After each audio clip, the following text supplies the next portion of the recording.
Late చేయకుండా వాక్యంలోకి వెళ్దాం. బైబిల్ స్టడీ చాలా ముఖ్యమైన టైం పిల్లరా. సో ఫ్రైడే రోజు చాలా క్రీమ్ పీపుల్ వస్తారు.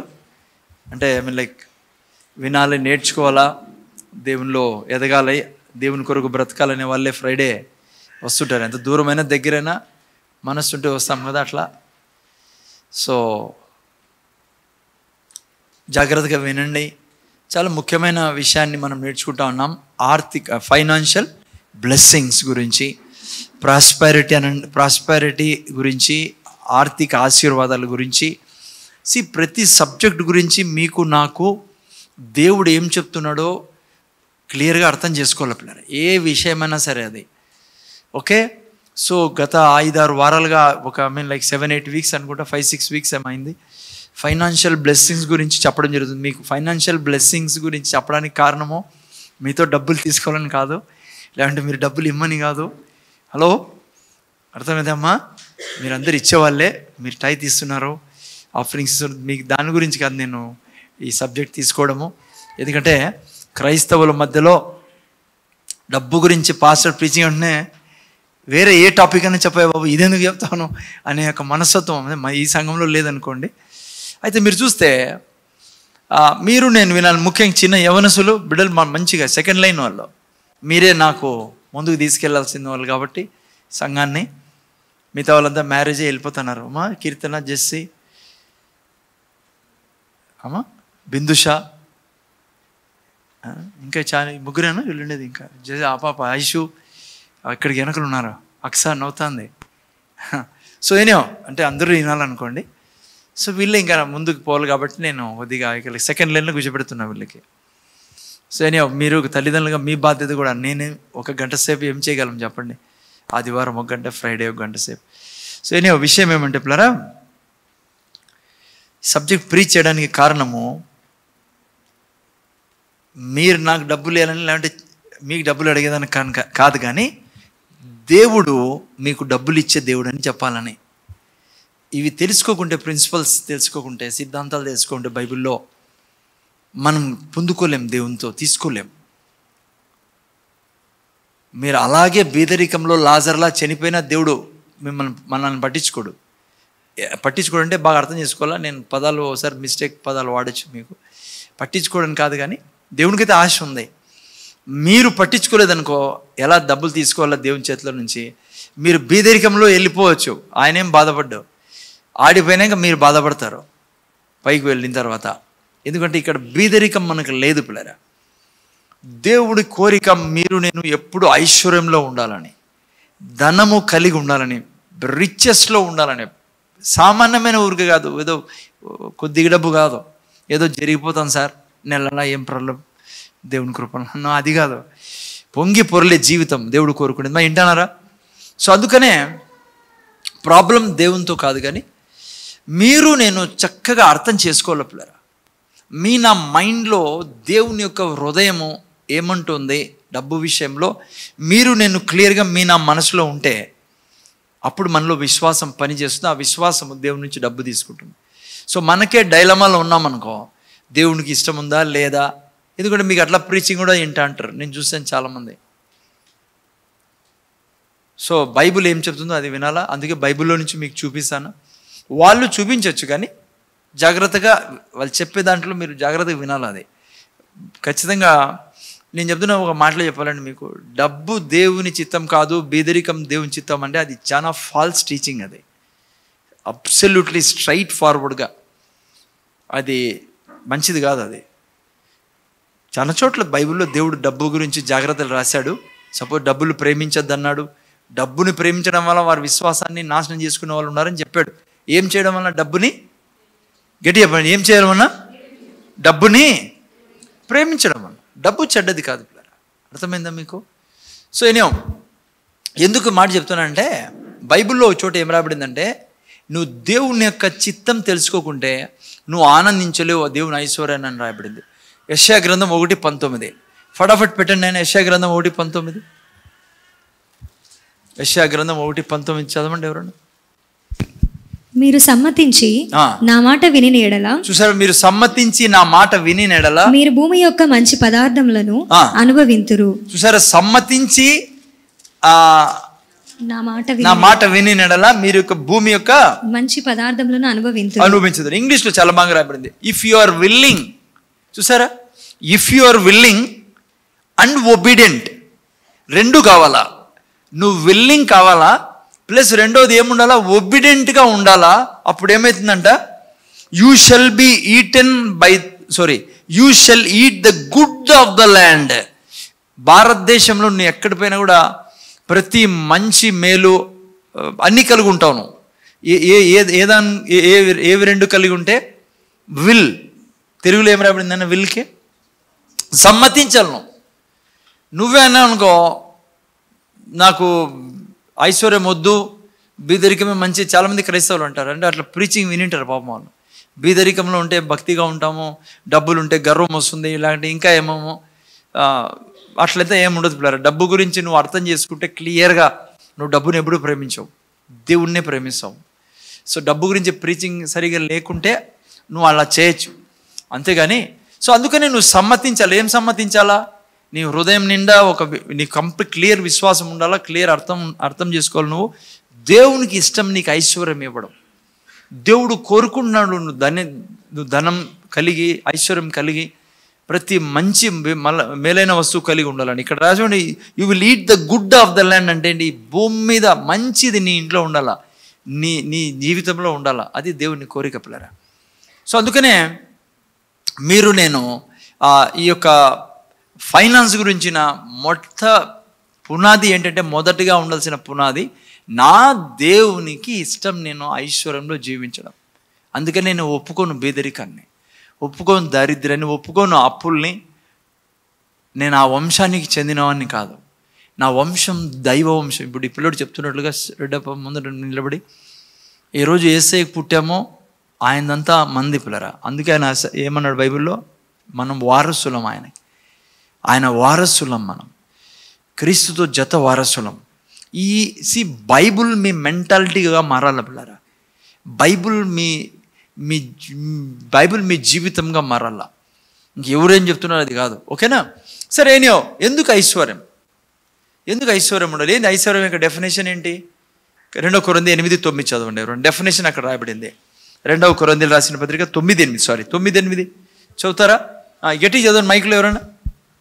మరియు అన్నింటి యందు ఎల్లప్పుడూను మీలో మీరు సర్వ సమృద్ధి గలవారై ఉత్తమమైన ప్రతి, ఎందుకంటే మీలో మీరు సర్వ సమృద్ధి గలవారే ఉండాలంట. ఎందుకంటే సర్వ సమృద్ధి గలవారే ఉండాలి. చదువునేనా, ఉత్తమమైన ప్రతి కార్యం చేయుటకు దేవుడు మీ ఎడల సమస్త విధములైన కృపను విస్తరింప చేయగలడు. చూసారా, ఎందుకు మన దగ్గర ఐశ్వర్యం కలిగి ఉన్నంటే, మీరు కిందికి రా నైనా 9:8 తొందరతి కిందికి రా. 9:8 ఓకే. నేను ఎందుకు ఐశ్వర్యం కలిగి ఉండాలంటే, ప్రతి మంచి కార్యం చేయడానికి పిల్లరా. ఇది డెఫినేషన్. దేవుడు ఎందుకు నీకు ఐశ్వర్యం ఇవ్వాలనుకుంటున్నాడు, ఎందుకు నీకు ధనంలో ఉంచాలనుకున్నా, అన్నిటిని ఎల్లప్పుడూ మీలో మీరు సర్వ సమృద్ధి గలవారే, మీరు సర్వ సమృద్ధి కలవారే ఉండాలా, ఓకేనా. ఎందుకంట ఉత్తమమైన ప్రతి కార్యం చేయుటకు, ఈ దేశాన్ని నువ్వు సువార్తతో నింపాలా, నీ కోరికదే. నువ్వు పోలేకపోతున్నావు, అనేక మందిని నువ్వు పంపించాలనే కోరిక నీలో ఉంది.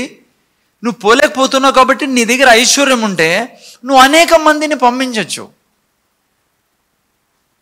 నీకు కోరిక ఉంది, అనేక మంది ఇల్లు లేకుండా ఉన్నారు, వారికి నేను సహాయం చేయాలా. అబ్రహాం లాగా, యోబులాగా, పాతగా ఆది సంఘంలో వాళ్ళందరూ ధనాన్ని పోగు చేసి లేని వాళ్ళకి ఇచ్చేవాళ్ళు పిల్లలు. ఆదిమ సంఘం, మొదటి సంఘం మీరు చూసినప్పుడు మంచి కార్యాలు చేయాలి మనము.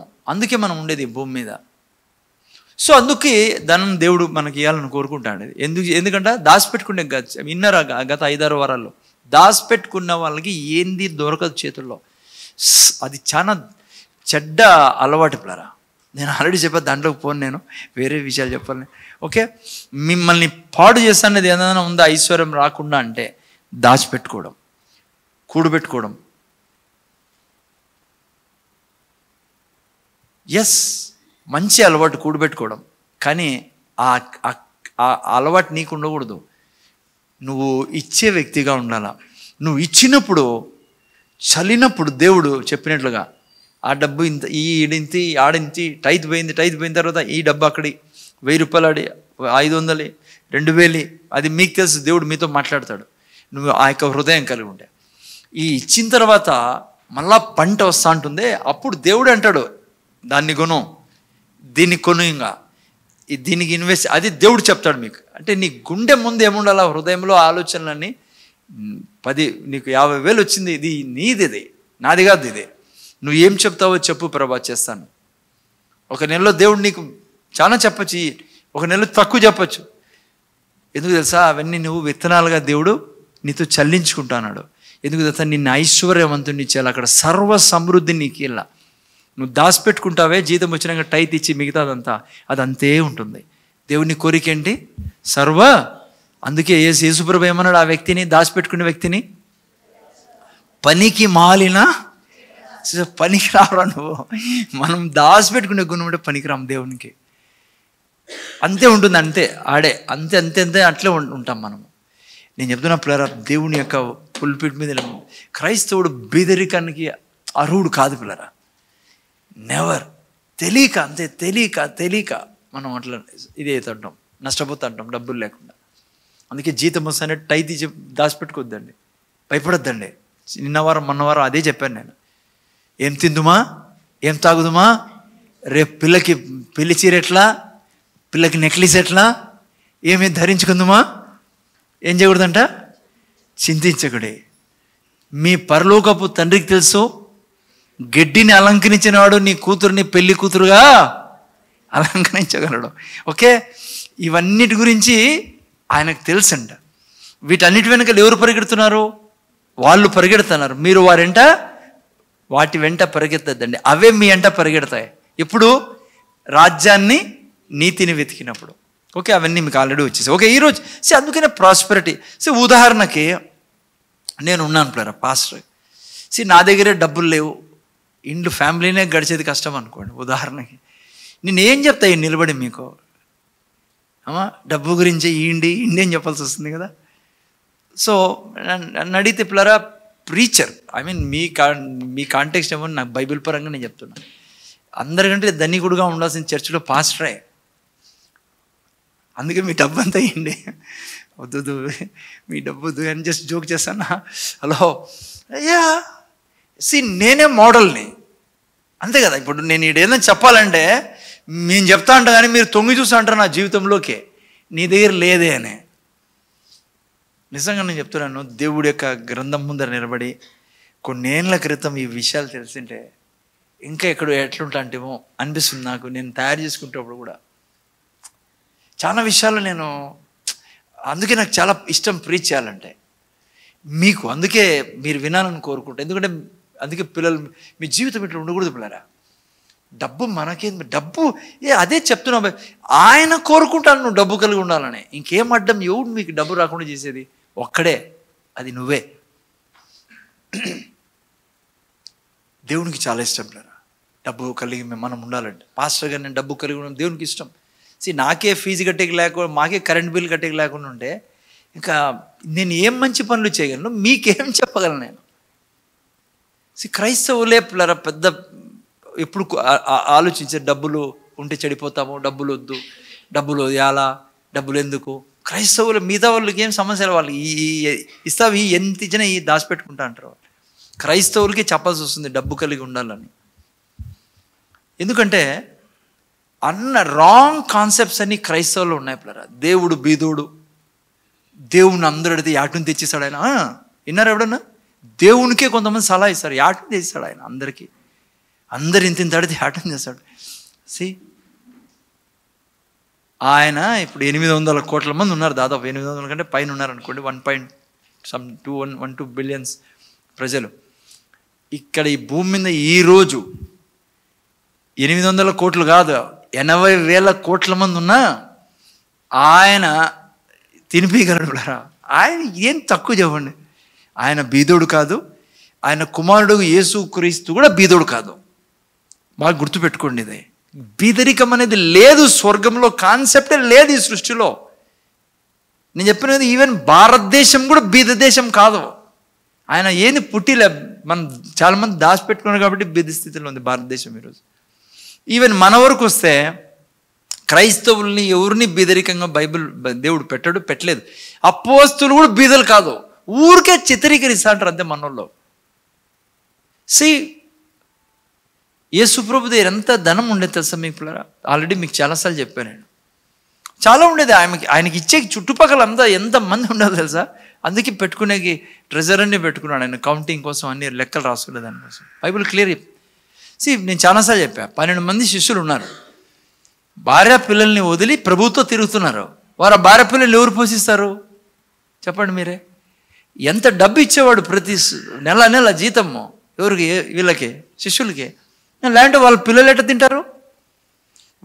ఒక్కోసారి 60 మంది 70 మంది యేసుప్రభుతో నడిచేవాళ్ళు. ఫుడ్ వాళ్ళకి, డబ్బు వాళ్ళకి. ఎంత డబ్బు ఖర్చు అయ్యేది ప్రభుకి, యేసుప్రభుకి. పిల్లరా ఏం కొదవ ఉండేది కాదు ఆయన దగ్గర. చాలాసార్లు చెప్పాను మీకు, ఆయన బట్టల కోసం చీట్లు వేసుకున్నారు. లాస్ట్ డ్రెస్ కోసం, అది కూడా పెళ్లి డ్రెస్ కాదు యేసుప్రభుదే, చనిపోయే డ్రెస్. అదే చనిపోయిన రోజు వేసుకునే డ్రెస్ కోసం కూడా. అపోస్తులు కూడా ఎవ్వరు బీదోడు కాదు, రిచ్ ఫెలోస్, చాలా డబ్బు కల వాళ్ళు. ఏందో చదివి పేతురుడు అన్నాడు, నా దగ్గర వెండి లేదు బంగారము లేదు. మీరే చెప్పండి, వేల మంది డబ్బులు తెచ్చి కాళ్ళ దగ్గర వేస్తున్నారు, వాళ్ళ కాళ్ళ దగ్గర. అక్కడ ఎందుకు ఆ మాట చెప్పాడంటే పిల్లరా, ఆయన డబ్బు కోసం ఎక్స్పెక్ట్ చేస్తున్నాడు. డబ్బుతో ఏం చేస్తాను? అప్పుడు బహుశా లేదేమో పేతురు దగ్గర, ఖాళీ మర్చిపోయినాడేమో. నేను కూడా చాలాసార్లు మర్చిపోతాంట రోడ్లో. ఫోన్ ఉందిలే, ఇంకేం పర్లేదు. అప్పుడు ఫోన్ లేదు, ఫోన్ పే చేసానికి. హలో, ఆయన దగ్గర ఏం కొదవ లేదు పిల్లరా. పౌలు దేవుడు ఏం కొదవలా. గవర్నరే అనుకున్నాడు ఏమన్నా ఇస్తాడేమో లంచం అని. గవర్నరు ఒక జైల్లో ఉండే వ్యక్తి దగ్గర నాకు ఏమైనా డబ్బులు ఇస్తాడు అని ఎక్స్పెక్ట్ చేసినాడు అంటే గవర్నరు, కౌన్సిలర్ కాదు, గవర్నరు. ఎంత డబ్బు ఉంటుంది పౌలు దగ్గర? ఎస్, బైబిల్లో చాలా చోట్ల రాయబడింది, వాళ్ళు కష్టాలు పడ్డారు, సమస్యలు పడ్డారు. ఎస్, ఇరికి ఇబ్బందులు అయి వెళ్ళారు. అవును పిల్లలు, ఆ టైంలో ఇప్పుడు మాదిరి లేదు. ఎందుకు? ఇదే భారతదేశంలో నేను ఒక 20 ఏళ్ళ క్రితము మీరు పల్లెల్లో సువార్తకు పోతే నేను పోయినా, ఆడ ఏం దొరకదు, హోటల్ గిట్టలు ఏమి ఉండవు, పల్లెల్లో ఉండేవి కాదు ఆ టైంలో. అట్లా పస్తులు ఉండాల్సి వచ్చేది సువార్తకు పోయేటప్పుడు. వాళ్ళు ఆ టైంలో ఇంకా 2000 సంవత్సరాల క్రితం నీకు అందరి దగ్గర హోటల్ ఉన్నాయనుకుంటా, ఒక జొమాటో ఉండేదే. సో చాలాసార్లు పౌలు ఏమంటాడు, వస్తువులు ఉండాల్సి వచ్చింది, కష్టాల్లో ఇవ్వాల్సింది, లేకుంటే ప్రయాణంలో ఇబ్బందులు పడ్డాము. బట్టలే, అప్పుడు బట్టల ఫ్యాక్టరీ లేవు ఇవి. అప్పట్లో అన్నిటికంటే ముఖ్యమైనది ఏమో తెలుసా మీకు? బట్టలే. అప్పుడు బట్టల మిల్లు లేవు ఇప్పుడు మాదిరి. చాలా కష్టంగా తయారయ్యేది. ఒక బట్ట చేయాలంటే చాలా టైం పట్టేది వాళ్ళకి. అన్నిటికనే కాస్ట్లీ బట్టలు ఆ టైంలో. సో అప్పటి కల్చర్ ప్రకారము వాళ్ళు రాస్తున్నారు. ఎస్, కష్టం. ఈరోజు కూడా కష్టపడి. ఇప్పుడు చూడండి, ఇప్పుడు అంత లేదు సమస్య. ఇప్పుడు పల్లెల్లో పోతే కనీసము కుర్కురే ప్యాకెట్ అన్నా దొరుకుతుంది. నేను పల్లెలు తిరిగిన ట్రాక్స్ పెట్టుకుని బ్యాగ్లో ఈ సోముని బాగా తిరిగాను నేను. ఆడ ఏం హోటల్ ఉంటాయా మధ్య ఆ టైంలో కరపత్ర పంచుతా అంటే నేను అట్లే 3-4 గంటల వరకు అట్లా తిరుక్కుని వచ్చాను పల్లెది. ఒకనే పోయాను నేను.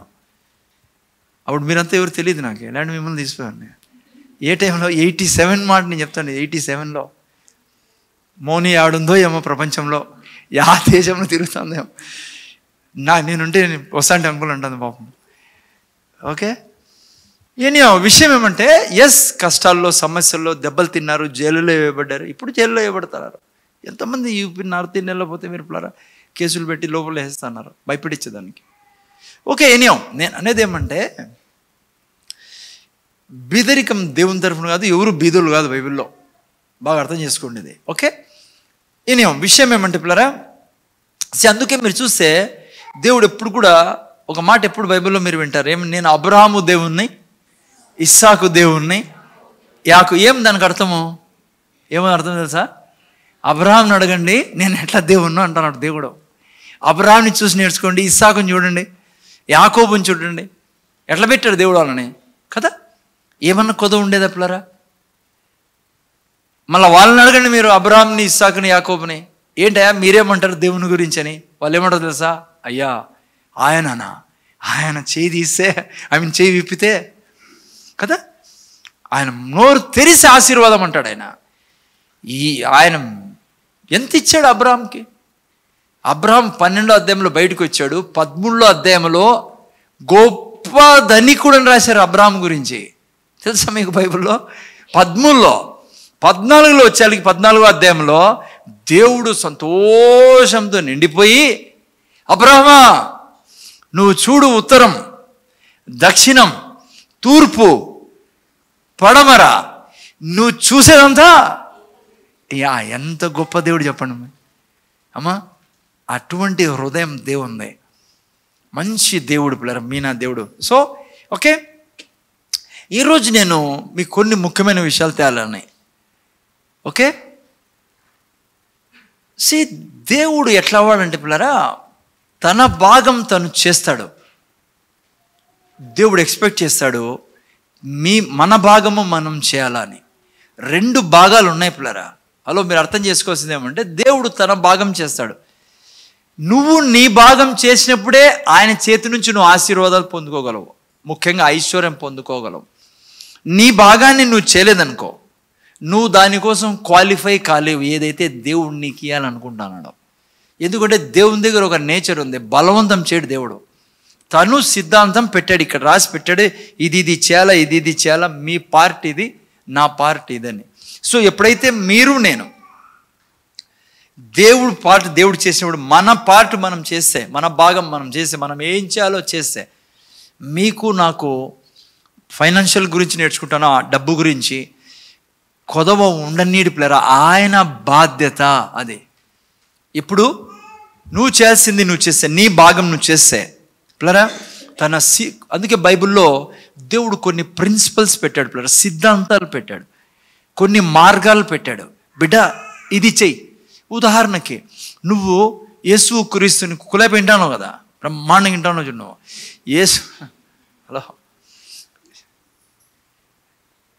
యేసు ప్రభుని నువ్వు రక్షకుడుగా అంగీకరిస్తే, యేసు ప్రభుని సిలువలో చనిపోయేట్లే చేశాడు నీకోసం. నువ్వు యుగ యుగాలు నిత్య జీవంలో జీవించాలా, లేకుంటే ఇక్కడ భూమి మీద కొత్త ఆకాశం కొత్త భూమి నువ్వు నశించిపోకూడదు అనేది ఆయన బలి అర్పించాడు, ఆయన భాగం చేశాడు. ఇప్పుడు నీ భాగం ఉంది. ఏంటది? ఆయన్ని నువ్వు స్వీకరించాలి. ఎస్, నేను నమ్ముతానను, నా కొరకే యేసుప్రభు వచ్చి చనిపోయి పాతి పెట్టబడి 3వ తిరిగి లేచాడు, ఈ రక్షణ ప్రణాళిక నా కోసమే అనేది నువ్వు అంగీకరించినప్పుడు అది నీ జీవితంలో ఆర్థిక ఆశీర్వాదాలు కూడా అంతే పిల్లరా. ఆయన చేశాడు తన భాగాన్ని. నువ్వు నా భాగాన్ని చేసినప్పుడు నేను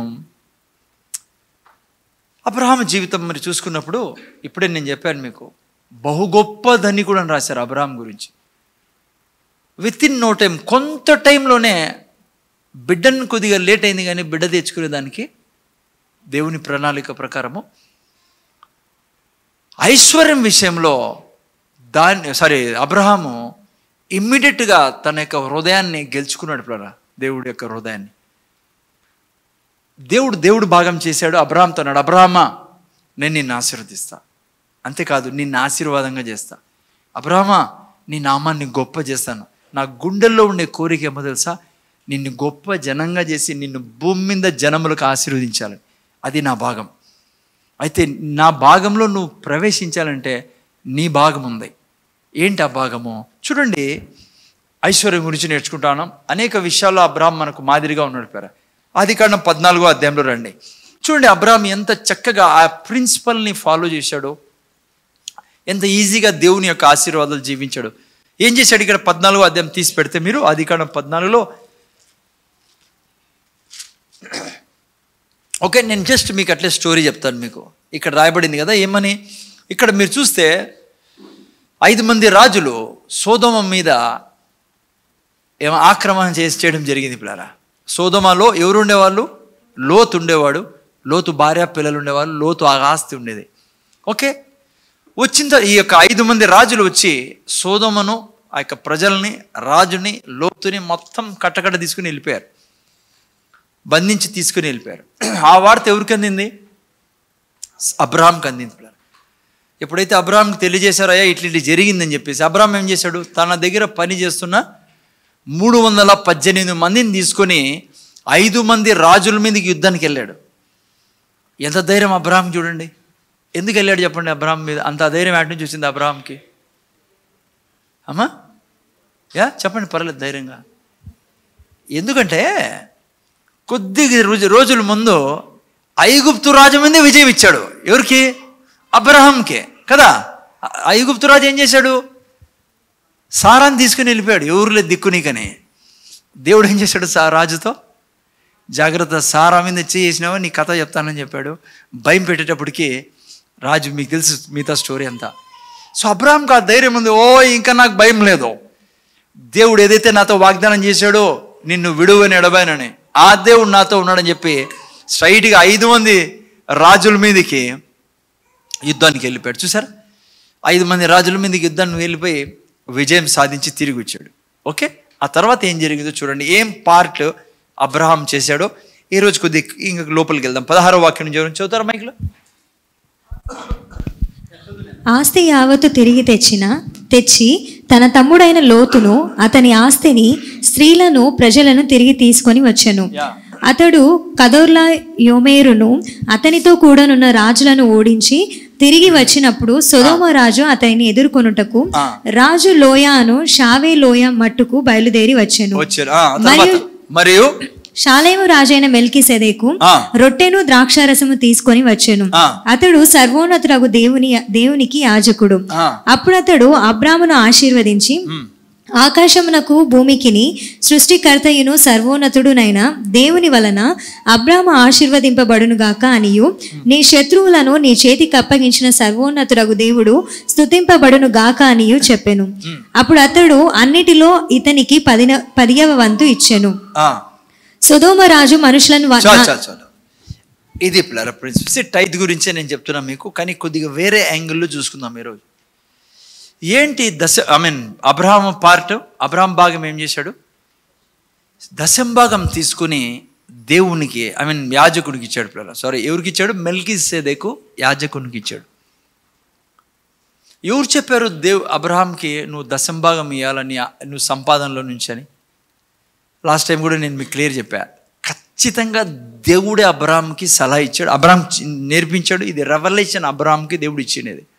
లేకుంటే అబ్రహాం మనలాగా పిల్లరా, ఒకప్పుడు మనలాగా మనం ఎట్లయితే విగ్రహారాధికులమో విగ్రహారాధన చేసేవాడు. దేవుణ్ణి ఎరగని వాడు అబ్రహాం. వారి పితరులందరూ విగ్రహారాధికులే.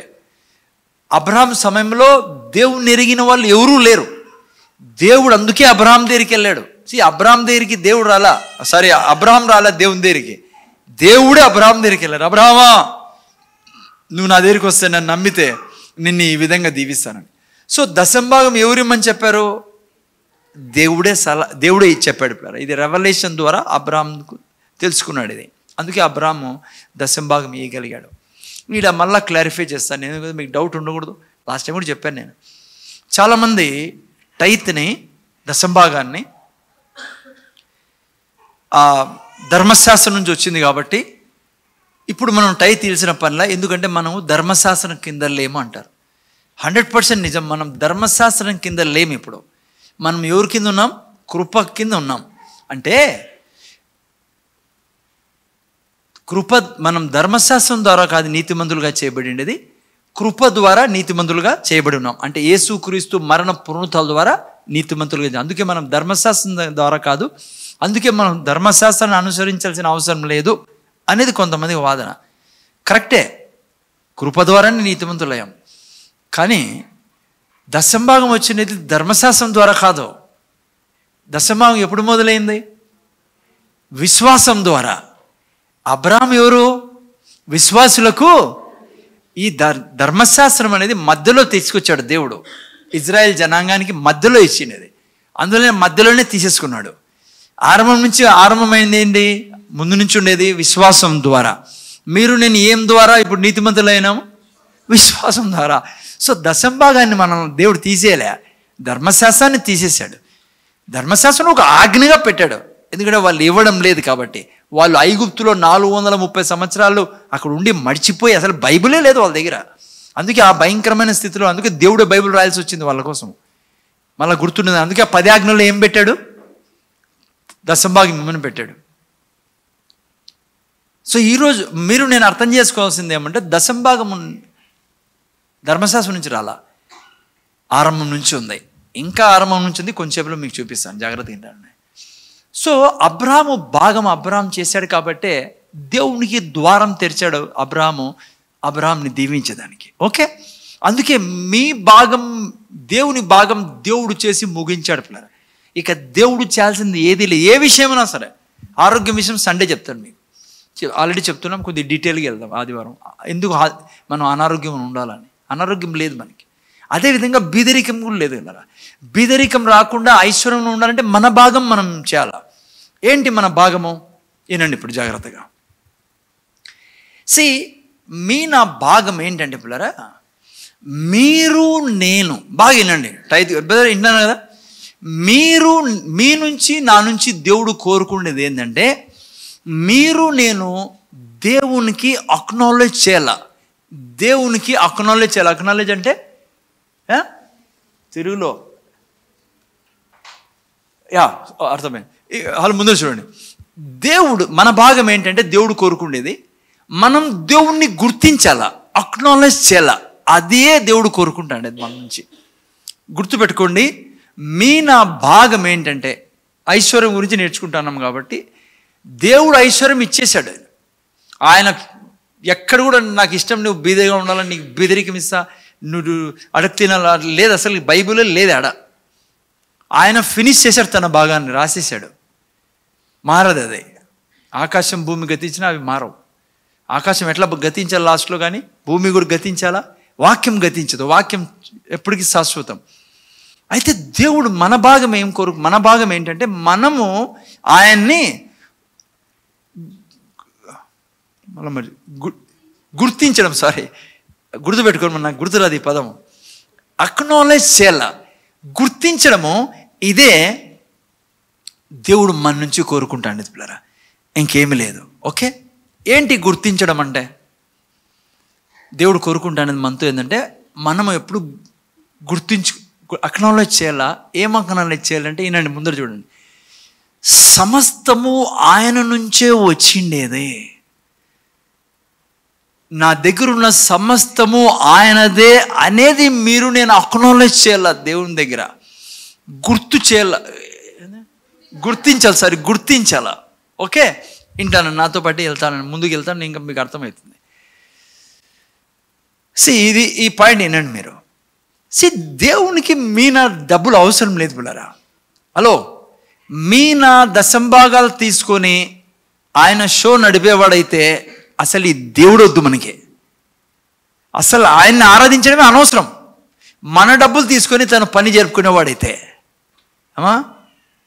నా డబ్బులు తీసుకొని సూర్యుడికి జీతం ఇచ్చి, దూతలకి జీతం ఇచ్చి, తన పనిని నాకు ఈడవే బాబు, మీకు ఇంత ఇస్తా అంటే ఈండి. అది కాదు బిజినెస్ పిల్లరా. దేవునికి కాదు, నా డబ్బులు అవసరం లేదు దేవునికి. దేవుడు ఎందుకు టైత్ ఇమ్మంటానంటే, మీరు నాకు అది ఇచ్చి అక్నాలెడ్జ్ చేయండి, గుర్తించండి, నేనే సమస్తానికి మూలం మీ దగ్గర ఉండేదానికని. ఓకే, అందుకే చూడండి, ఒక వాక్యం చదివి మీకు అర్థమైంది.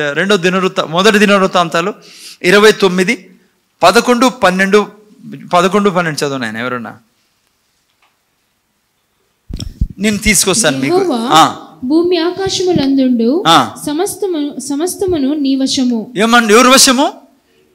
సమస్తమును దేవుని వశం. భూమి ఆకాశమందు ఉండేటివన్నీ ఆయన వశము. చదువునైనా. మహత్యమును, పరాక్రమమును, ప్రభావమును, తేజస్సును, ఘనతయు నీకే చెందుచున్నవి. యెహోవా, రాజ్యము నీది, నీవు అందరి మీదను నిన్ను అధిపతిగా హెచ్చించుకొని ఉన్నావు. ఐశ్వర్యమును గొప్పతనమును నీ వలన, ఐశ్వర్యమును గొప్పతనమును నీ వలనే, చదువునేనా, నీ వలన కలుగును. నీవు సమస్తమును ఏలువాడవు, బలమును పరాక్రమమును నీ దానములు. చూసారా పిల్లరా, వచ్చేది నా దగ్గరికి. దేవుడు ఏం కోరుకుంటానంటే, మన భాగం ఏమంటే, అక్నాలెడ్జ్ చేయండి మీరు నాకు, నేనే ఇవన్నీ మీకు ఇస్తాండేది, నా నుంచే మీకు ఇవన్నీ లభిస్తాండేది అనే దాన్ని అక్నాలెడ్జ్ చేయండి మీరు. గుర్తించండి మీరు. అది మీ నా భాగం దేవుడు కోరుకుంటాండేది.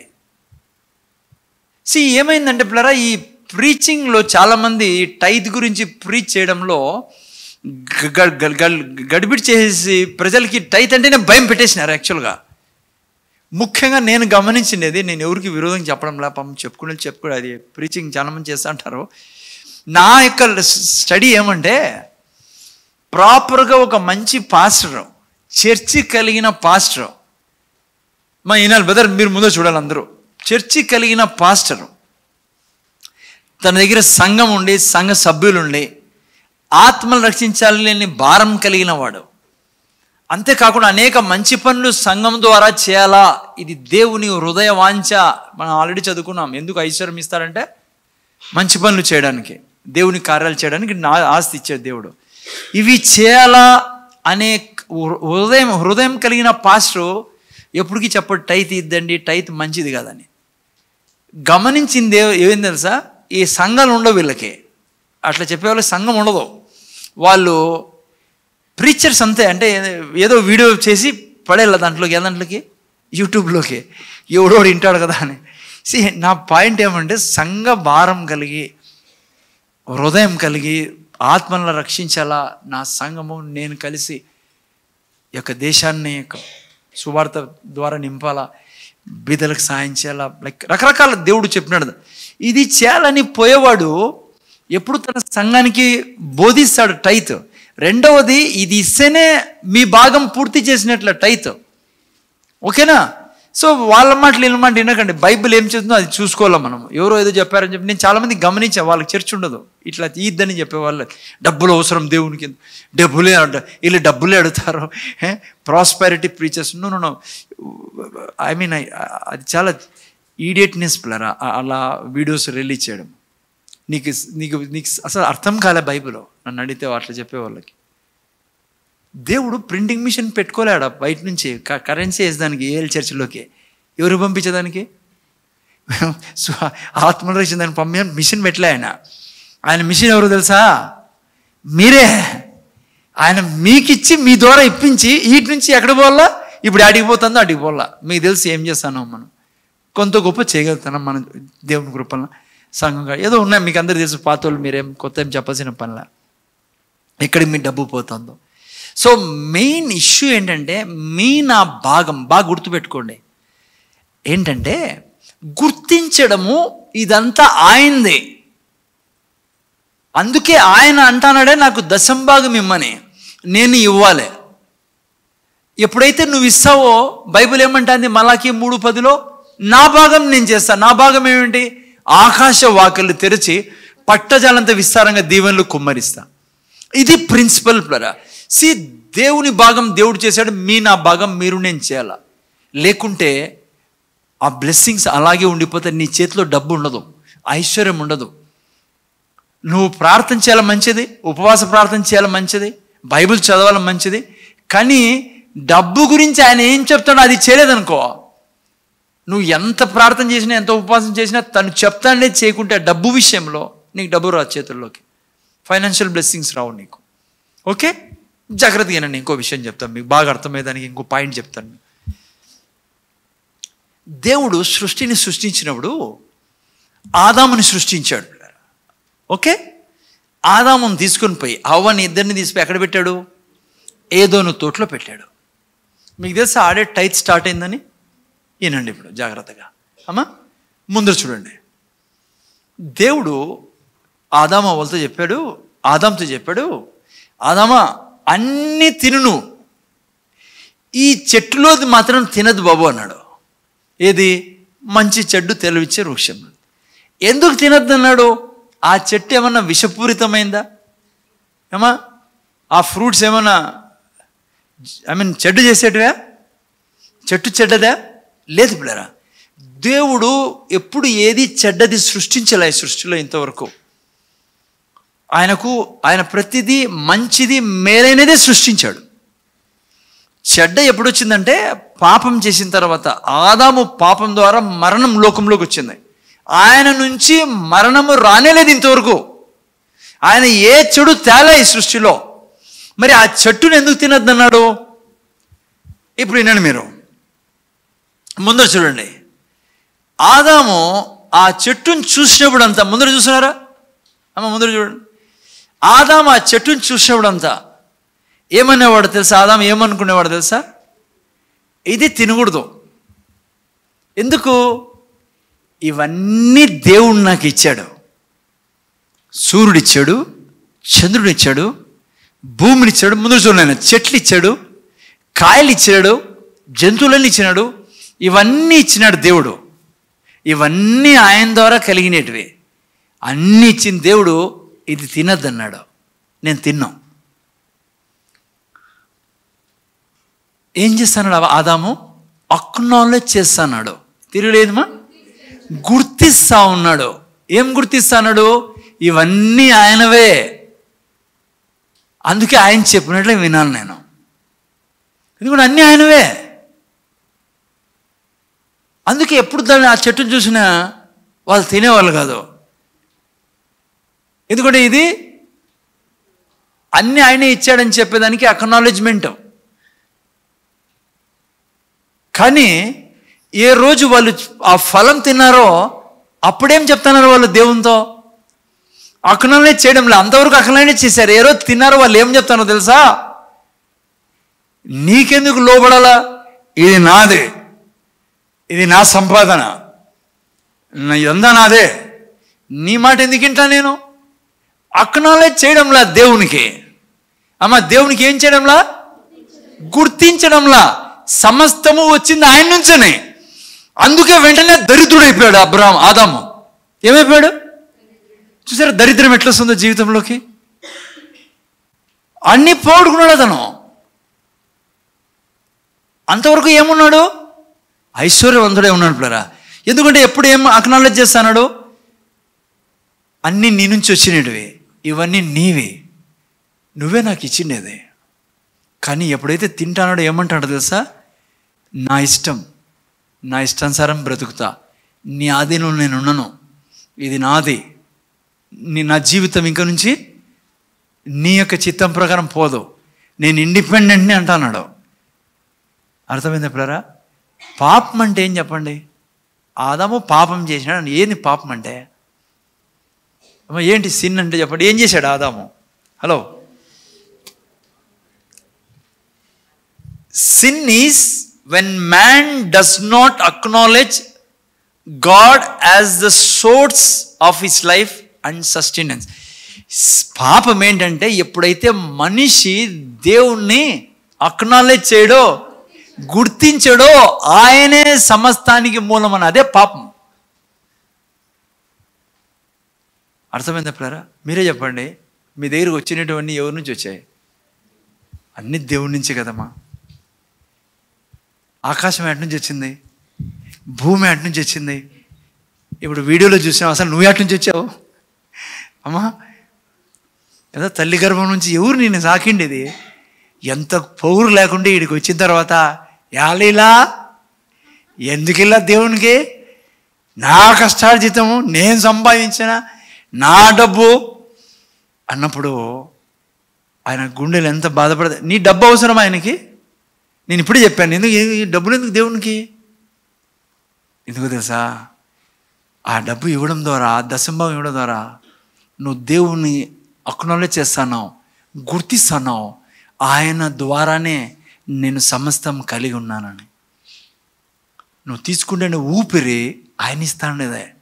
నీ దేవుని శరీరం ఆయనది.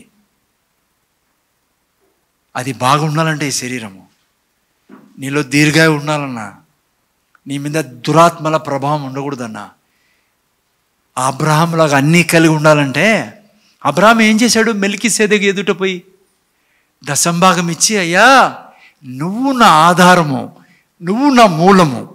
ఏ రోజు ఆదాం అన్నాడో ఇది నాది, నేను తింటాను, దేవుడు చెప్పినట్లు వినను, నాదే ఇది సమస్తం, నేను దేవుణ్ణి అన్నాడో ఆదాము దరిద్రంలో పడిపోయాడు. పిల్లరా గుర్తుపెట్టుకోండి, మీ దగ్గర నా దగ్గర ఉన్నటువంటి ఎవరుమా? అన్నీ దేవుని. పిల్లరా అర్థమవుతుందా? అయితే దేవుడు ఏ రీతిగా నువ్వు అక్నాలెడ్జ్ చేయమంటున్నాడు? ఈ భూమి మీద గుర్తించమంటున్నాడు? చెప్పాల నోరు దేశం అందరూ పైసా. ఇది అసలైన పాయింట్. చాలామంది మీలో సార్ నాకు దేవుడు గుండెల నిండా ఉన్నాడు తెలుసా, అందరిని నేను మొత్తం టోటల్గా ఉన్నాడు. దేవుడు అంటాడు టోటల్గా ఉన్నానా, అయితే టైతి అంటాడు. ఎందుకు తెలుసా, మనిషి అన్నీ ఇస్తాడు కానీ ఏమిడు గుండెల నిండా ఉంటుంది. హల్లెలూయా అని చేతులు ఎత్తుతాము, గట్టికి పాడతాము, అవసరమంటే ఉపవాస ప్రార్థనలకు వస్తాము కదమ్మా. పాడమంటే గట్టికి పాడతాను నేను, ఏం చేయమన్నా చేస్తా, ఊడ్చమంటే ఊడుస్తా, తుడసమని తుడుస్తా కదమ్మా. ఇన్స్ట్రుమెంట్ ప్లే చేయాల, కీబోర్డ్ వాంచి ఏదన్నా సరే ఏదన్నా చేస్తాను, కానీ ఏం చేయను. అక్కడ వచ్చింది చూడండి, దేవుడు అంటాడు నీ హృదయంలో నేను ఎంత ఉన్నానో నన్ను చూడాలనుకుంటాను, డబ్బు ద్వారా టైత్ ఇచ్చి నాకు చూపి నువ్వు నన్ను గణపరుస్తావో లేదో. అర్థమైందా? చూడండి బైబిల్లో రాయబడిందా లేదే? సామెత గ్రంథం 3వ అధ్యాయం 10వ వాక్యం చదవండి 3:9 చదువునైనా. నీ రాబడి అంతటిలో ప్రథమ ఫలమును నీ ఆస్తిలో భాగమును ఇచ్చి యెహోవాను గణపరచుము. చూసారా పిల్లరా, ఎట్లంటే గణపరిచే విధానము. ఎట్లా గుర్తిస్తావు నువ్వు, ఎట్లా అక్నాలెడ్జ్ చేస్తావు దేవుణ్ణి? నీ రాబడి అంతట్లో టైత్ ఇచ్చి ప్రథమ ఫలం ఇచ్చి అట్లా గుర్తించు. నువ్వే దేవుడని అట్లా నాకు చూపి నేను నీ దేవుడినని. అర్థమవుతుందా నాయనా? హలో, నేను చెప్తున్నా పిల్లరా, ఎప్పుడైతే నువ్వు దశంభాగం ఇస్తావో నువ్వేం చేశానో తెలుసా? ఈ యొక్క డబ్బు అనే ప్రేమ ఉందే, దాన్ని ఈపుని ఎరగొడతాను. ఆత్మీయ లోకంలో నీకు లాస్ట్ వీక్ కూడా చెప్పాను నేను మీకు, నిన్న వారం ఇంకా సరిగ్గా చెప్పలేదు, ఊరికి టచ్ చేశాను నేను నిన్న వారం. సైతాను 2 విషయాల్లో నువ్వు చేయకుండా ఉండాలనే కోరిక వానికి. ఏం చెప్పండి? ఒకటి నిన్న వారం చెప్పా బల్ల టైంలో, ఒకటి ఏం చేయకూడదు, బల్ల తీసుకోకూడదు. రెండోది టైత్. ఈ రెండిట్లో నీకు అడ్డుపడతాడు వాడు. వానికి బాగా తెలుసు నువ్వు బల్ల తీసుకుంటే నీ శరీరంలో ఎప్పుడు ఆరోగ్యం ఉంటుందని, నువ్వు బల్ల తీసుకుంటే చచ్చిపోవని, నువ్వు దీర్ఘాయుతో బ్రతుకుతావని. ఈయన కింగ్ ఇక్కడ చూడు అర్థమవుతుందా? నువ్వు బల్లలో పాల్గొంటే నువ్వు మరణం లేకుండా బ్రతుకుతావని. రోగం శరీరంలో ఉండదు, నీ శరీరంలో రోగం ఉండదు నువ్వు బల్లలో పాల్గొంటే. అందుకే చాలామంది పారిపోతుంటారు బల్ల నుంచి. చెప్తే కదా నేను ఆదివారం నేను ఏంది తినద్దన్నాడు దేవుడు? చెట్టులో తినద్దన్నాడు. వాడు దాన్ని ఏమన్నాడు సాతాను వచ్చి? అదే తినమన్నాడు. కానీ యేసుప్రభు ఏమన్నాడు? రొట్టెని తీసుకొని ఇది తినండి అన్నాడు. 6:52లో ఇది తినుకుంటే మీరు నాలో పాలిభాగస్తులు కారు, మీరు నా శరీరాన్ని తిని రక్తం త్రాగువాడే నిత్యజీవం కలవాడు. ఇది తిననివాడు నిత్యజీవం లేనివాడు. అంటే దీన్నే తినొద్దంటాడు సాతాను. చాలామంది సంఘాలు పారిపోతుంటారు దీన్ని తినుకోకుండా. బల్ల ఎంత, నేను చెప్తాను రానున్న దినాల్లో ఇంకా చాలా ఉన్న విషయాలు. మనం రక్షణలోకి వెళ్దాం. రక్షణ ప్రీచింగ్, సాల్వేషన్ ప్రీచింగ్లో అప్పుడు మంచి విషయాలు. నేను చెప్తున్నప్పుడు 3-4 వారాల తర్వాత రక్షణ గురించి మీరు వింటే చాలా ధైర్యంగా బ్రతుకుతారు ఈ భూమి మీద. గుండెల నిండా ధైర్యం ఉంటుంది, చాలా బాగుంటుంది. అప్పుడు మళ్ళీ ఈ విషయాలు వస్తాయి. ఎక్కడో మనం సో బల్ల చాలా అద్భుతమైంది పిల్లరా. రోజు చేయాలి మీరు బల్లని. రొట్టె రసాన్ని తీసుకుని, అయ్యా నీ రక్తం, నీ శరీరం, దీని ద్వారా నాలో జీవం ఉంది తండ్రి. నేను చెప్పాను కదా, యేసయ్య రక్తంలో ఏముంది? జీవం ఉంది. ఆ జీవం నేను తీసుకున్నప్పుడు మన రక్తంలో జీవం పోతుంది. అందుకే సైతానికి భయము, రోగాలు లేకుండా అయిపోతారు. నేను చంపాలనుకున్నాను వీళ్ళని, వీళ్ళు చచ్చిపోరే, దీర్ఘాయువుతో వీళ్ళు తృప్తిపరిచాడు దేవుడు, దాన్ని అనుభవిస్తారు. అందుకే బల్ల తప్పించుకోవద్దండి. రెండోది ఏంటి? వాడు చేయనీడు ఐశ్వర్యం, టై తీనీడు. అందుకే మెల్కీసెదెకు ఏం తీసుకొచ్చాడు? ఫస్ట్ బల్ల ఇచ్చాడు, తర్వాత అబ్రాహాం ఏమి ఇచ్చాడు? టైత్ ఇచ్చాడు. ఇప్పుడు మీకు యేసుప్రభు ఏమిచ్చాడు? బల్ల ఇచ్చాడు. మీరేం మేళ యేసుప్రభుకి టైత్ ఇలా. టైత్ ఇవ్వన్నారు. ఏం చేస్తున్నారు? మీరు గుర్తిస్తున్నారు ఆయనే నా సమస్త జీవితానికి మూలము అని. నువ్వు టైత్ ఇచ్చినప్పుడు నీ బీదరికం యొక్క ఈపుని విరగొడుతున్నావు మనం. You are breaking backbone of like lack and want. నాశనం చేసి పెడుతున్నాను. అంత శక్తి ఉంది ఆత్మీయ లోకంలో పిల్లలు. హలో, జోక్ కాదు ఇది, ఏదో టైత్ వేసా. హలో, అందుకే ఎప్పుడు గుర్తుపెట్టుకోండి, మీరు టైత్ ఇస్తానప్పుడు మనిషికి కాదు ఇస్తాండేదే, బ్యాగ్లోకి కాదు పోతాండేదే, భౌతిక లోకంలో బ్యాగ్లోకి పోతుంది. భౌతిక లోకంలో ఫోన్పేలు చేస్తారు చాలామంది. మీరు భౌతిక లోకంలో పాస్టర్కి ఇస్తున్నారు కొంతమంది, ఓకే దాన్ని. కానీ స్పిరిట్ వరల్డ్లో మీ టైత్ని తీసుకుంటాండేది ఎవరు? 7వ అధ్యాయం యేసు ప్రభు సాక్షాత్తు తీసుకుంటాడు. ఎందుకంటే మీకు సాక్షాత్తు బల్ల ఇచ్చింది ఎవరు? యేసు ప్రభు. పిల్లరా, స్పిరిట్ వరల్డ్ ఇవి కౌంట్ అవుతాయి. ఇప్పుడు ఇక్కడ నుండి యేసయ్యా నువ్వు నా ప్రభు అన్నావు, స్పిరిట్ వరల్డ్లో ఏం కౌంట్ అయింది? నువ్వు ఆ రోజు నుంచి, ఆ క్షణం నుంచి విడుదల చేయబడ్డావు పాపం నుంచి. బాప్తిజం తీసుకున్న రోజు ఏమైంది?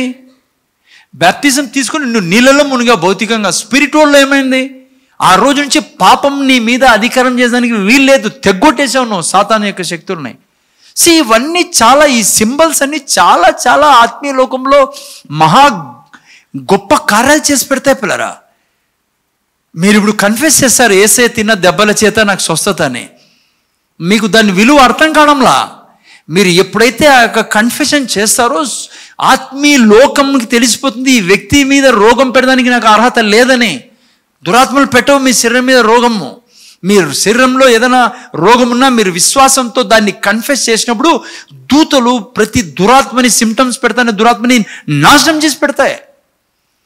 అందుకే మనము ఆత్మీయ భౌతిక లోకంలో ఉన్న ఆత్మీయ లోకంలో జీవిస్తాం వాళ్ళు. ఎప్పుడు మనం ఎక్కడ వారము? పైవారం మనము. మన యొక్క వారసత్వం ఎక్కడుంది? వారసత్వం ఏం? పౌరసత్వం. వారసత్వం కూడా అనుకోండి, 2 ఎక్కడున్నాయి? పైవే. కింద హలో సుసాంగ్ యాడ చూసాను, కింద వాటి మీద బతకూడదు మనము, పైన ఉన్న వాటి మీద బ్రతకాలి మనము. నేనేమై ఉన్నాను దేవునిలో అది బ్రతకాలా, అది ఉండాలి ఇక్కడ అనుక్షణం. హలో అర్థమవుతుందా మీకు? ఓకే ఏడున్నాం మనము? సాతాన్ని ఈ నీళ్ళు ప్లాట్ టైత్ మీకు వానికి తెలుసు దరిద్రం ఇరిగిపోతుంది మీ జీవితంలో. దేవుణ్ణి మీరు అక్నాలెడ్జ్ చేసిన వాళ్ళు అవుతారు టైత్ ఇవ్వడం ద్వారా. అందుకే అర్థమైందా? వాళ్ళ మాటలు ఈయన మాట. కొంతమంది దేవునికి అవసరం, ఏం సార్ డబ్బు ఎక్కడ రాసినారు దేవునికి అవసరం అని? ఈడే రాసింది అపోస్తలుల కార్యం. ఇప్పుడు చదివింది సామెతల గ్రంథము 3:9. చదవండి ఎవరన్నా ఇంకోసారి. నీ రాబడి అంతటిలో ప్రథమ ఫలమును నీ ఆస్తిలో భాగం ఇచ్చి యెహోవాను గణపరచుము. అప్పుడు నీ కొట్లలో ధాన్యము సమృద్ధిగా నుండును, నీ గానుగులలో నుండి క్రొత్త ద్రాక్షారసం. దేవుడు ఆడు చెప్పాడు ఇమ్మని, దేవుడు చెప్తాను కదా. బైబుల్ నిండా దేవునికి నీ డబ్బు అవసరం. నేను మీకు అర్థం కావాలని చెప్తానా, కానీ దేవుడు ఖచ్చితంగా డబ్బు అడుగుతాడు. ఎందుకంటే ఆత్మీయ లోకంలో మీరు డబ్బు ఇవ్వడం ద్వారా ఆయనే మీకు సమస్తము సమకూర్చిన దానికి గుర్తించే విధానము డబ్బు ఇచ్చి. అదే అక్నాలెడ్జ్మెంట్. అదే ఆదాంతోనో ఆదామా తినదు దాన్నే. వాళ్ళు తిననంత వరకు ఐశ్వర్యవంతులే ఉన్నారు. ఏ రోజు తిన్నాడో ఆదాం అంటున్నాడు నీతో నాకు సంబంధం లేదు, నా జీవితానికి నేనే అధిపతిని అన్నాడు ఆదాం. ఆ రోజు దరిద్రంలో దూరాడు, దరిద్రంలో ప్రవేశించాడు ఆదాం. అబ్రహాంని ఎందుకు దేవుడు ఈజీగా దీవించగలిగాడు పిల్లరా? ఎందుకు అంత గొప్ప ఆశపడాడు తెలుసా? ఎందుకంటే అబ్రహాము దేవుని యొక్క ఆజ్ఞ, ఈ భాగం నాది, నేను ఇచ్చాను సమస్తం అనే దానికి గుర్తుగా నువ్వు నాకు తిరిగి ఇవ్వాలి. అందుకే యేసుప్రభు ఏమన్నాడు? అది మానక దశంభాగం ఇమ్మన్నాడు. అపోస్తలులకు పౌలు ఏమంటాడు 7:8 మీరు దశంభాగం ఇచ్చినప్పుడు యేసు ప్రభువే సాక్షాత్తు మీ నుంచి దశంభాగము తీసుకుంటాడన్నాడు. ఓకే, అది దశంభాగం. ఇంకో ప్రిన్సిపల్ ఉంది బైబిల్లో, 100 రెట్లు ఇచ్చే దేవుడు అని. ఎంతమా? 100 folds ఇచ్చే దేవుడు ఆయన కదా. చూడండి అబ్రహాంకి ఎంత ఇచ్చాడు? ఎవరైనా చదవండి. ఇది 24వ అధ్యాయం, జస్ట్ తొందరలో ముగిస్తాం, 5-7 minutes. 24వ అధ్యాయం 35-36 చదవండి ఎవరన్నా. చదువు నైనా. అంతటా అతడు ఇట్లా నేను అబ్రహాము దాసుడను. ఎలియాజరు అబ్రహాము సారా గురించి రెబెకమ్మ మన ఇంట్లో చెప్తున్నాడు. రెబెకమ్మే కదా. ఏం చెప్తున్నాడు చూడండి, చదువునాను, గట్టి చదువునాను, సౌండ్ పెట్టాను. నా యజమానుని బహుగా ఆశీర్వదించెను గనుక అతడు గొప్పవాడాయను. అతనికి గొడ్లను వెండి బంగారములను దాసి జనములను ఒంటులను గాడిదలను దయచేసెను. నా యజమానుని భార్య అయిన సారా. చూసే ఎంత ఉంది అబ్రహాం దగ్గర? ఎట్లా బయటకు వచ్చాడు? ఏమీ లేనివాడుగా బయటకు వచ్చాడు పిల్లరా. ఎంతో గొప్ప ఆస్తిపరుడైనాడు అబ్రహాం. చాలామంది ఇది కూడా నేను చెప్పాలని, కొంతమంది క్రైస్తవులు ఉన్నారు పిల్లరా, ఆ ఆస్తి ఎక్కువ ఉంటే పరిశుద్ధతలో బతకలేరని. అబ్రహాం చూడండి ఎంత పరిశుద్ధంగా బతికాడో. అబ్రహాంని దేవుడు ఏమన్నాడు? నా స్నేహితుడు అన్నాడు. డబ్బు ఉంది, ఇంత ఆస్తి ఉంది, మళ్ళీ ఎందుకు అన్నాడు స్నేహితుడని? అది కాదు సంబంధం పిల్లరా. నువ్వు ఎంత కోట్లకు ఆస్తి కలిగినా నువ్వు పరిశుద్ధంగా జీవించవచ్చు. పరిశుద్ధతకి డబ్బుకి సంబంధమే లేదు పిల్లరా. నేను చాలామందిని చూసా, తినేకూడదు కానీ అపరిశుద్ధంగా జీవించే వాళ్ళం. అర్థమైందా మీకు? దానికి సంబంధమే లేదు పిల్లరా, ఊరికి అజ్ఞానం అంతే. అబ్రహాం ఎంత పరిశుద్ధంగా ఉన్నాడు. ఓకే, ఇస్సాకు, తర్వాత యాకోబు, యోసేపు, వీళ్ళంతా ఎంత ధనికులు పిల్లరా, ఈవెన్ అపోస్తుల్లో.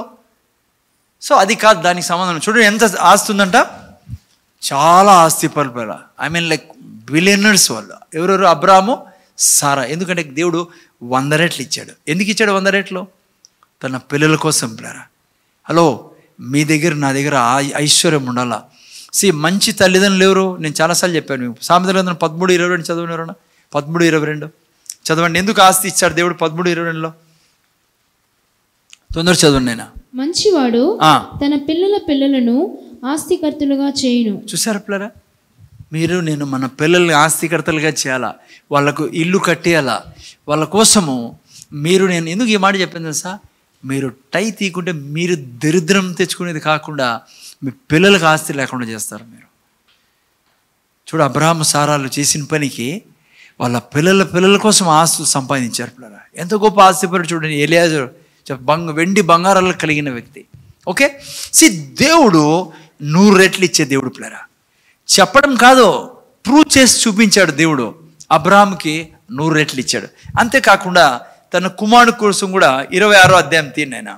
మీరు 26వ అధ్యాయం తీసినప్పుడు మీరు చూస్తే 1వ వాక్యం నుంచి చదువుతాను ఎవరైనా? 26 నుంచి చదువు. నేను ఫటాఫట్. అబ్రహాము దినములలో వచ్చిన మొదట కరువు గాక మరి ఒక కరువు ఆ దేశంలో వచ్చెను. ఇస్సాకు సమయంలో, అబ్రహాం సమయంలో కరువు వచ్చింది. వీళ్ళంతా కరువులో అయి వెళ్ళారు పిల్లరా, కానీ దేవుణ్ణి విడిచిన వాళ్ళు కాదు. సారానే ఎత్తుకొని పోయిన 2 సార్లు కిడ్నాప్ అమ్మా. నువ్వు నేనైతే ఏం చేసేవాళ్ళము? అసలు వద్దు బాబు, ఈ దేవుని గొడవ వద్దు బాబు, గబక్కని నా భార్యని ఎత్తిపోతారు కదా. కానీ అబ్రహాం దేవుని విడిచిపెట్టలేదు పిల్లలు. ఆ తర్వాత కరువు వచ్చింది, కష్టాలు వచ్చాయి అబ్రహాంకి. ఎన్ని కష్టాలు వచ్చాయి? ఫ్యామిలీ ప్రాబ్లమ్స్ వచ్చాయి పిల్లరా. అబ్రహాం ఇంట్లో భయంకరమైన ఫైటింగ్. ఓ రోజు మీకు తెలిసిందే విషయం, ఎప్పుడు ఫైటింగ్ వచ్చిందని. అయినా దేవుడిని విడిచిపెట్టలేదు. అందుకే నా ఇంట్లో ఫైటింగ్ వచ్చినా, కరువు వచ్చినా, సమస్య వచ్చినా దేవుడిని విడిచిపెట్టుకోండి. ఓకే, ఇక్కడ చూస్తే ఇస్సాకు సమయంలో భయంకరమైన కరువు వచ్చిందంట. అయితే ఏం జరిగింది? చదువు నేను. అప్పుడు ఇస్సాకు గెరారులోనున్న ఫిలిష్తీయుల రాజైన అబీమెలెకు నొద్దకు వెళ్ళెను. అక్కడ యెహోవా అతనికి ప్రత్యక్షమై, నీవు ఐగుప్తులోనికి వెళ్ళక నేను నీతో చెప్పు దేశమందు నివసించుము. ఈ దేశమందు పరవాసివై ఉండుము.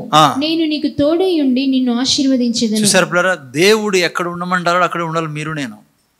చాలా మంది, నేను ఇక్కడేమో చూడలేదు అనంతపురంలో, కానీ కొంతమంది డబ్బు సంపాదించుకునే దానికి దేవుడు పెట్టిన స్థలాన్ని విడిచిపెట్టి ఫారిన్ కంట్రీస్ పోయిన వాళ్ళు ఉన్నారు.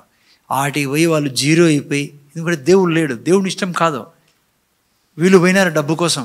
నేను ఢిల్లీ గురించి చెప్తున్నా, ఈడ కూడా గుర్తుపెట్టుకోండి. చాలామంది హైదరాబాదు, ఢిల్లీ, బెంగళూరు పోతున్నారు. మంచిదే, పోల సంపాదించాల, మనం ఉద్యోగం చేయాల. కానీ దేవుని చిత్తం ఉందో లేదో చూసుకో. ఎందుకు చెప్తున్నాను తెలుసా ఈ మాట? ఇది చాలా అజ్ఞానము, ఈడియట్నెస్. ఇదేం తెలుసా? ఆడికి పోతేనే డబ్బు సంపాదిస్తాననేది. డబ్బు సంపాదించేది నువ్వు బొకరా సముద్రంలో కూర్చొని కూడా సంపాదించచ్చావు. ఎట్లా తెలుసా? నీ భాగం నువ్వు చేసే. ఇది క్లియర్ ఉండాలి మీకు. నాకు క్రైస్తవులు కొంతమందికి వెళ్ళి ఉడుకుతూ ఉంటుంది లోపల. అమెరికాకి పోలా, లండన్కి పోలా, లేదంటే పలానా ఆటికి పోలా, ఆ ప్రాంతానికి పోతే బలి సంపాదించిన డబ్బు. నో, నువ్వు దేవుడు ఎక్కడ ఉన్నావు? నీకు లండన్ పొమ్మంటే పర్లే, ఏం పర్లేదు. దేవుడు పొమ్మంటే పోండి. బెంగళూరు పొమ్మన్నాడా పోండి, మొత్తం పెట్టాబేడ సర్దుకొని పోయేటప్పుడు చెప్పండి, వచ్చి ప్రార్థన చేస్తా. చెప్పలేదనుకో, డబ్బు అని దేవుడిని విడిచిపెట్టి సంఘాన్ని, లేకుంటే ఏమంటారు దాన్ని, ఫెలోషిప్ ఏమంటారు తెలుగులో? సహవాసాన్ని డబ్బు అని పరిగెత్తి డబ్బు రావచ్చేమో కానీ దేవుడు ఉండడు. ఎందుకంటారు సార్, నువ్వు నేను పోద్దని చోటికి పోయినావు. సో చాలా జాగ్రత్తగా ఉండాలి. ఎప్పుడైనా డిసిజన్ తీసుకుని, జాబ్స్ కానీ ప్రతిదీ పిల్లరా. ఎందుకంటే ప్రతి ఒక్కరి గురించి దేవుని ప్రణాళిక ఉంది. డబ్బు కోసం పరిగెత్తద్దు. ఈవెన్ పెళ్లి విషయం కూడా డబ్బు కోసం చేసుకోవద్దు. నేను ఇప్పుడు చెప్తున్నా, డబ్బు ఎటు నుంచి వస్తుంది? నీ భాగం నువ్వు చెయ్యి. నువ్వు డబ్బుని ప్రేమించద్దు. డబ్బు ఏం చేయమన్నాడు దేవుడు, దాన్ని చెయ్యి. జేబులో వచ్చి పడతాయి నీకు డబ్బులు. ఆలోచించదు ఎట్లా వస్తుంది సార్ అని. పైనే చూస్తాడు ఎట్లా వస్తుంది చెప్తాడు దేవుడు. నీకే వేస్తాడు ఆయన. ఎక్కడి నుంచి తెస్తాడు అంతే. ఎక్కడి నుంచి తెచ్చాడు చెప్పండి. అబ్రహాంకి లాటరీ తగిలింది. అబ్రహాంకి ఏమైనా ఉద్యోగం అయినాడు జొమాటోలో, వచ్చేస్తుంది అంతే. ఆయన తెస్తాడు. ఓకే, విషయం ఏమంటే ఇక్కడ ఓకే పాయింట్ ఏంటంటే ఏం చేశాడమ్మా? 12వ వాక్యంలో చదవండి, 26:12. ఐజాక్ ఏం చేశాడు? ఇస్సాకు ఆ దేశమందు ఉన్నవాడై విత్తనము వేసి ఆ సంవత్సరము 100 ఫలం పొందెను. యెహోవా అతన్ని చూసారా ఎన్నంతలు? 100. దేవుడు 100 ఇచ్చే దేవుడు. ఎవరికి? ఆయన చెప్పినట్లుగా తన భాగాన్ని చేసే వాళ్ళకి. ఏం చేశాడు దేవుడు? ఏం చెప్పాడు ఇస్సాకుతో? నువ్వు అక్కడ ఏం చేయాలా? విత్తనము వేయి. వర్షం లేదు, ఫ్యామిన్, కరువు, కానీ దేవుడు అన్నాడు విత్తనం ఏమని. నీకేం జరిగింది తెలుసా? ఎప్పుడైతే విత్తనం వేశాడో దేవుడు బాయిల్లో నుంచి నీళ్ళు ఇచ్చాడు. పైన నుంచి నీళ్ళు రాలే, పైనుంచి కరువు. కానీ దేవుడు అంత కనికరపూర్వం అంటే బాయిల్లో నీళ్లు పుట్టాయి. ఇస్సాకుకు 100 రెట్లు ఫలం వచ్చింది. పిల్లరా, ఏం నేర్చుకుంటాను ఇక్కడ? ఏ కష్టమున్నా టైత్ ఇవ్వడం మానకండి. ఏ స్థితిలో కూడా సాతాను తెచ్చి పెడతాడు కరువుని, సాతాను తెచ్చి పెడతాడు కష్టాన్ని. దేవుడు ఏమన్నాడు ఇస్సాకుతో? నువ్వు విత్తు, ఈ సమయంలో నీ విత్తు, నువ్వు కరువులోనే, నేనున్నాను నీకు 100 రెట్లు ఇచ్చేవాడినని దేవుడు ఇచ్చాడు. పిల్లలు, ఎంతమంది సాక్ష్యాలు చదివాను మీ ముందర? ట్రాపికానో జ్యూస్. పైసా లేకపోయా ఆయన దగ్గర, బట్టలు కట్టుకునేది తప్ప వేరే బట్టలు లేకపోయా. ట్రాపికానో జ్యూస్ ఇప్పుడు మీరు తాతారే. అది ఈరోజు నాకు తెలిసి ఎంత 25%? రోజు చెప్పాను నేను. 25% ఇస్తారు వాళ్ళు. ఆయన ఇస్తాడు 25%. వాల్మార్ట్ 50%. ఈరోజు కూడా అగ్రిమెంట్ ఇది రాసిపోయాడు ఆయన. ఏమంటారు దాన్ని? వీళ్ళనామా రాసిపోయాడు. పిల్లరా, చనిపోయిన తర్వాత నా పిల్లలు ఆపకూడదని. Walmart, KFC. నిన్న వారం చెప్పాను నేను మీకు, అంతకుముందు సారీ, కెనిత్ కోప్లాండ్ 27 ఎయిర్ క్రాఫ్ట్స్ దానం ఇచ్చాడు ఆయన. ఒకప్పుడు $50 కూడా ఉండేవి కదా ఆయన దగ్గర. కెనిత్ కోప్లాండ్, గ్లోరీ కోప్లాండ్, భార్యాభర్తలు ఇద్దరు. రొన్హాల్ బోంకే మీటింగ్స్కి అన్నిటికీ వాళ్ళే స్పాన్సర్ చేసేది. కోట్ల మిలియన్ల డబ్బు. పిల్లరా, దేవుడు నువ్వు ఈ రూమ్ అంతా చాలదు డబ్బులు పెట్టుకునే దానికి. నువ్వు ఆయన్ని నమ్మితే ఆదాం మాదిరే చెట్టుది అది తింటా ఇది తింటా అనొద్దు. టైట్ చూసినప్పుడందా అనల్లా, నువ్వే ఇదంతా ఇచ్చినది నాకు, అది నీదే. నీ ఎప్పుడైతే టైట్ చూసి ఆ మాట అంటావో, ఇది నీది ప్రభువా, నేను తిన్నావు, నువ్వు అక్నాలెడ్జ్ చేస్తున్నావు. ఆయన నీ యొక్క సోర్స్, ఆధారం. జోక్ కాదు ఇది, బైబిల్లో రాసిన విషయాలు ఇవి. చాలామంది వినరు ఇట్లాంటివన్నీ, ఏదో చేసుకుంటారు. ముఖ్యంగా ఎప్పుడు ఇచ్చాడు ఇతనికి 100 రెట్లు? కరువులో. వాళ్ళందరికీ ఎప్పుడు ఇచ్చాడు దేవుడు? కరువులో. చెప్పాను కదా, సౌత్ కొరియాలో చర్చిలో 500 మంది బిలియనర్లు, 50,000 మంది మిలియనర్లు ఉన్నారు. గవర్నమెంట్కి అప్పిచ్చారు వాళ్ళు. దేవుడు ఎప్పటికీ మాట్లాడారు. దేవుడు చెప్పేశాడు అంతే ఆల్రెడీ. ఆయన వాక్యము ఆకాశం ముందు స్థిరమై ఉంది. నా గుండె స్థిరమై ఉండాలి. ఆయనతో కరుచుకోవాలి మీ నా హృదయంపై. నేను అంటాను, ఈరోజు చచ్చిపోతే రాత్రి ఏం గతి మంది చెప్పండి? ఎవరు రాత్రి కాపాడుతాండి? ఇది మీరు పాపం మంచి బిడ్డలు, మీ గురించి ప్రార్థన చేసే వాళ్ళు ఉన్నారు. నాకు అడగని చెప్తాను నేను. రాత్రి దయ్యాలు చుట్టుముట్టుకొని, ఈ రాత్రి కాదు, చాలా ఏళ్ళ క్రితం చెప్తాను, మొత్తం ఫైటింగ్ వచ్చి దినాలు ఉన్నాయి నాకే, నా మీదికి. నా స్పిరిట్ని ఎత్తుకొని పోయినా ఒక రోజు. మీరు భయపడతారు చెప్తే. నేను జరిగిన నా జీవితంలో రకరకాల ఈ మన నరేంద్ర బెదర్ చెప్తాను పాపం. మన ఆడుకో ప్రార్థన ఇచ్చాడు పాపం. రాత్రి దయాలు వచ్చాయండి పొద్దున్న పాపం బెదర్తో మాట్లాడడానికి. నేను బెదర్తో చెప్తాను, బ్రదర్ అన్ని అనుభవాలు చెప్తాంటే పాపం తను సంతోషపడతాను. ధైర్యం అర్థమవుతుందా మీకు? నేను నిజం చెప్తాను, నేను పోయిన పరిస్థితుల్లో ఎవరు నాకు చెప్పేవాళ్ళు లేరు పిల్లరా. కానీ నా తండ్రి నాతో ఉండి నన్ను అన్నీ చాలా విషయాలు నాకు నేర్పించి బయటికి తీసుకొచ్చాడు దేవుడు. దురాత్మలు నిజం ప్లరా, ఇవన్నీ బైబుల్ నిజం, పచ్చి నిజం. సో అందుకనే మనం దేవుడు చెప్పేచారు. అందుకే యేసుప్రభు ఏమన్నాడు 10:29 చదువుతారు ఎవరన్నా తెలుగులో? ఆ వాక్యం చదువు నేను. అది ఒకటి మార్కు సువార్త 10:28. ఫాస్ట్గా చదివే నేను. పేతురు, ఇదిగో మేము సమస్తమును విడిచిపెట్టి నిన్ను వెంబడించితిమని ఆయనతో చెప్పసాగెను. అందుకు యేసు ఇట్లనెను, నా నిమిత్తము సువార్త నిమిత్తమును ఇంటినైనను అన్నదమ్ములనైనను అక్క చెల్లెండ్రనైనను తల్లిదండ్రులనైనను పిల్లలనైనను భూములనైనను విడిచినవాడు ఇప్పుడు ఇహమందు హింసలతో పాటు 100 ఇండ్లను అన్నదమ్ములను అక్క చెల్లెండ్రను తల్లులను పిల్లలను భూములను రాబో లోకమందు నిత్య జీవమును పొందునని. ఎవరు చెప్తున్నారు ఈ మాట? యేసుప్రభు. యేసుప్రభు ఎప్పుడు విత్తమంటున్నాడు? కష్టంలో ఉన్నప్పుడురా. అక్కడ రాబడింది ఇది, నా నిమిత్తము సువార్త నిమిత్తము మీరు ఇవన్నీ పోగొట్టుకుంటే ఎప్పుడు ఇస్తాడంట? ఇక్కడ ఈ భూమి మీదే 100 రెట్లు. సో 100 folds ప్రిన్సిపల్ ఉడికే జోక్గా చెప్పలే దేవుడు. ఎవరి జీవితంలో చూసుకోండి మీరు బైబిల్లో, ఎవరైతే దేవునితో నడిచారో వారందరి జీవితంలో దేవుడు నెరవేర్చాడు. అంత ఆశీర్వాదపు జీవితం నీది నాదే.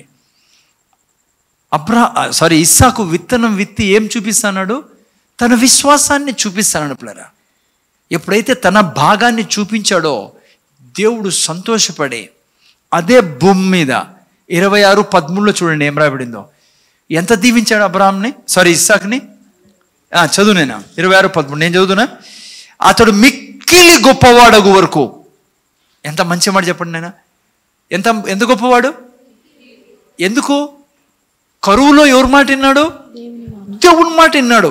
విచిత్రం కదా, కరువు బట్టి మొత్తం అంతా పరిగెడుతున్నారు, ప్రజలంతా పారిపోతున్నారు ఐగుప్తు సైడ్కి. తిండి లేదు ఈ కాలం మాదిరి కదా, అప్పుడు కరువు అంటే చాలా కష్టం. దేవుడు నన్ను వద్దు, నువ్వు ఈడే ఉండు, నేను ఆశీర్వదిస్తానన్నాడు దేవుడు. ఇస్సాకు దేవుని మాట విని కరువులో విత్తడం వలన 13వ వాక్యం ఎంత ఫెంటాస్టిక్ వాక్యం అంటే, అతడు మిక్కిలి గొప్పవాడు అగు వరకు. దేవుడు కూడా పోటీ పడిపోతాడు తెలుసా. దేవుడు తనకు తను ఛాలెంజ్ చేసి, నువ్వు నన్ను నమ్ముతావా? నా మాట నమ్ముతావా? నీ కష్టాల్లో నాతో నిలబడతావా? నీ సమస్యలు సాతాను తెచ్చే సమస్యల్లో నువ్వు నన్ను విడిచిపెట్టావా? దేవుడు కూడా ఛాలెంజ్గా తీసుకుంటాడమ్మా. ఇక్కడ రాయబడింది, అతడు మిక్కిలి గొప్పవాడగు వరకు క్రమక్రమముగా అభివృద్ధి పొందుచూ వచ్చెను. కింద చూస్తే అబీమెలెకు, నీవు మాకంటే బహు బలం గలవాడు గనుక మా యొద్ద నుండి వెళ్ళిపోమని ఇస్సాకుతో చెప్ప. రాజే వచ్చాడు ఇంటికి రథం వేసుకొని. సార్ మీరు ఎక్కడి నుంచి వచ్చారు సార్? ఎంత డబ్బు సార్ మీకు? నువ్వు ఇటు నుంచి వెళ్ళిపో బాబు, నిన్నే రాజు అనుకుంటారు మా వాళ్ళంతా. ఎందుకంటే నాకంటే గొప్ప కార్లు నీ దగ్గర ఉన్నాయి కదా, నాకంటే ఎక్కువ బంగారం నీ దగ్గర ఉంది, నువ్వే కింగ్ అనుకుంటారు ప్రజలంతా. కుళ్ళుకొని అబీమెలెకు ఇస్సాకునే పొమ్మన్నాడు. ఎందుకు చెప్పండి? క్రమంగా ఎక్కడ మిక్కిలి ఐశ్వర్యంతో రాజు భయపడిపోయి వచ్చినాడు ఇస్సాకు దగ్గరికి. అలా ఏం నేర్చుకున్నాం ఈరోజు? టైత్ అనేది దేవుడు పెట్టిన ప్రిన్సిపల్. ఎందుకు పెట్టాడు? డబ్బులు నీతో తీసుకొని జేబులో పెట్టుకునే కాదు. నువ్వు టైత్ ఇవ్వడం వలన దేవునికి ఏం చూపిస్తున్నావంటే, నా దగ్గర ఉండే సమస్తానికి కారణం నువ్వే, అందుకే దాన్ని గుర్తించి ఇదిగో ఈ దశంభాగం ఇచ్చి నిన్ను ఘనపరుస్తున్నాను. అందుకు దేవునికి కాళ్ళ, దేవునికి కాసిన డబ్బు కాదు, నువ్వు ఘనపరచడం కాళ్ళ దేవునికి. డబ్బు కాదు, ఆయనే మూలమని నువ్వు గుర్తించాలా. అందుకే ఈ ప్రిన్సిపల్ పెట్టిండే దేవుడు. నిద్రలో కూడా ఇడిచిపెట్టదు ఈ ప్రిన్సిపల్ను. ఎన్ని సమస్యలు కష్టాలు వచ్చినా కూడా టైత్ ఇవ్వడం మానుకోకండి. రెండవది ఆల్రెడీ మీరు నేర్చుకున్నాం మనం. ఎక్కడ నీ దగ్గర దేవుడు యొక్క వాయిస్ వచ్చిందనుకో, డబ్బిమా నాన్న 2000 పంపి 3000 ఆయనకి 500 దీనికి, నాకు తెలియదు నేను ఇంత చెప్పడంలా, ఓకే దాంట్లో జాగ్రత్తగా ఉండండి. నిజమైన పద్ధతి చెప్తున్నాను నేను, పుల్పిట్ మీద నిలబడి చెప్తున్నా. హలో ముందర చూడండి, ఆయన శాలరీ వచ్చిన టైత్ ఇచ్చిన తర్వాత ఆత్మీయ తండ్రిగా మీకు చెప్తున్నా, 90% మిగిలిపోయింది ప్రభువా. అందుకే హలో ఇంకో మాట చెప్పి మళ్ళీ చెప్తా, ఊరికి అట్లా పడేద్దండి తెచ్చి దాంట్లోకి బ్యాగ్లోకి. నీ డబ్బుల కోసం ఎవరు దేవుడు కాసుకొని ఉండలే.